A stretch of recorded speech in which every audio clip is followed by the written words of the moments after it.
Io in Veneto immagino un'alleanza che parta dall'attuale governo regionale nel quale noi ci siamo stati e che ha governato la regione Veneto in questi anni.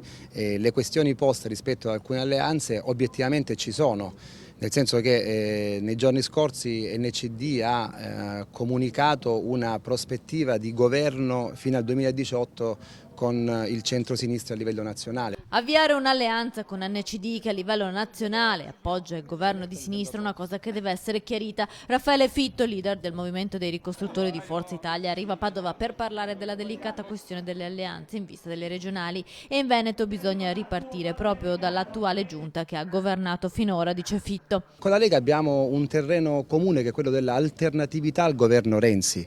Poi i temi e le persone saranno decise dai nostri elettori e questo è il campo di confronto per il quale io mi auguro che ci sia anche una compattezza anche su questo percorso dell'alternatività alle politiche del governo Renzi a partire dal Veneto, dove penso ci sia bisogno di rilanciare un'azione di governo positiva che in questi anni ha caratterizzato il governo di questa regione. Ieri in città era arrivato anche Giovanni Toti, il consigliere politico di Berlusconi, che insieme al coordinatore regionale di Forza Italia Marco Marina aveva spinto per il rinnovo della coalizione che aveva sostenuto Zaia nella scorsa tornata elettorale. Per Fitto invece rimangono dubbi solo sull'NCD, mentre con la Lega il fronte è comune contro Renzi. Le logiche che sono state presenti in Forza Italia anche in questi giorni sono logiche che hanno visto una ipotetica alleanza con l'NCD in Veneto contro la Lega per il sostegno che Caldoro riceve dall'NCD in Campania.